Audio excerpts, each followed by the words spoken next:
Salam Himapsi Vipunima. Salam Body Mind Spiritual. Perkenalkan, nama saya Novian Marinding. Saya adalah mahasiswa semester 4 Program Studi Psikologi Fakultas Ilmu Pendidikan Universitas Negeri Manado. Dan saat ini saya akan menjelaskan mengenai materi gender dan permasalahannya. Nah, berbicara mengenai gender, pasti ada muncul dalam benak kita. Gender itu apa sih? Gender adalah perbedaan peran, fungsi, dan tanggung jawab pada laki-laki dan perempuan sebagai hasil dari bentukan atau kulturasi sosial budaya yang tertanam lewat proses sosialisasi dari satu generasi ke generasi lainnya. Jadi, gender merupakan hasil kesepakatan antar manusia yang bersifat kodrat, yang dimana gender dapat diubah, dapat dipertukarkan antara manusia satu ke manusia lainnya, tergantung situasi, budaya, waktu setempat. Ada apa saja sih bentuknya? Ada banyak kok. Mari kita lihat. Bentuk-bentuk ketidakadilan gender. Di sini ada 5 bentuk-bentuk ketidakadilan gender. Yang pertama, marginalisasi atau pemiskinan, di mana suatu proses penyisihan yang mengakibatkan kemiskinan bagi perempuan atau laki-laki. Yang kedua, subordinasi atau penomorduaan, di mana sikap atau tindakan masyarakat yang menempatkan perempuan pada posisi yang lebih rendah dibanding laki-laki. Contoh kasusnya, seorang ibu di India dengan 2 anak kembarnya. Anak laki-laki disusui oleh ibunya atau diberi ASI, sedangkan anak berjenis kelamin perempuan diberi susu botol.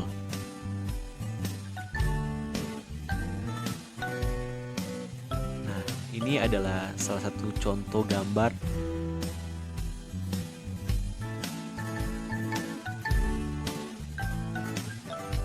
Yang ketiga, stereotip atau pelabelan negatif, di mana suatu sikap negatif masyarakat terhadap perempuan yang membuat posisi perempuan selalu pada pihak yang dirugikan.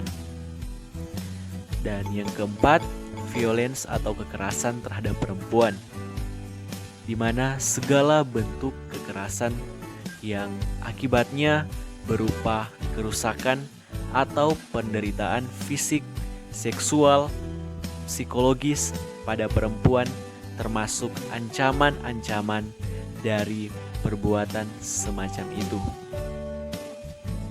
Adapun kekerasan dalam rumah tangga, yang pertama kekerasan fisik, yang kedua kekerasan psikologis, dan yang ketiga kekerasan ekonomi dan seksual.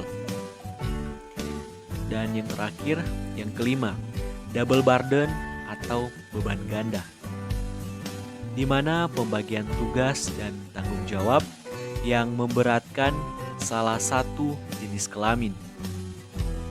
Seperti contoh yang kita lihat pada gambar saat ini.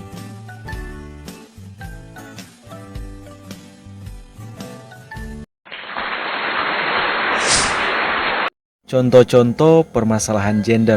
Iya, aku mau beli. Ini bagus nggak? Bagus itu warna.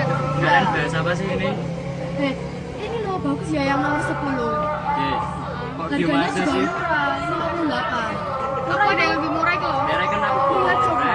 Ini 55. Bagus ya warnanya marun. Aku kemarin itu Cocok nggak? beli lipstick buat pacarku. Aku haus ya. Aku nggak haus ta. Haus aku. Van beliin minum kok Van. Kenapa harus aku? Iya, kamu kan cowok. Terus Masa kamu tega sih? Terus kenapa kalau aku cowok? Ya nggak apa-apa, cowok aja. Beliin Van. Makasih Bang. Ya wes ya. Makasih ya kasih. Duluan Van, panas.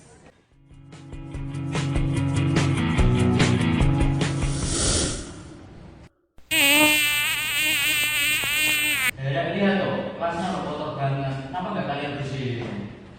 Loh, kita datang. Iyalah, itu kan sudah sekalian. Bersihin sana. Mas. Apa-apa, ayo bentar ya.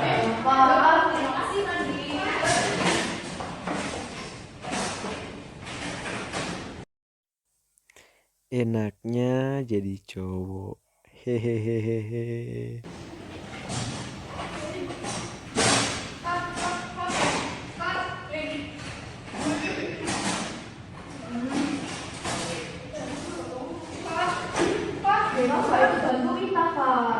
Males lah, ngapain? Yang bersih-bersih kelas itu untuk cewek, cowok itu nggak bersihin kelas. Halo, ini kamu kan sayang?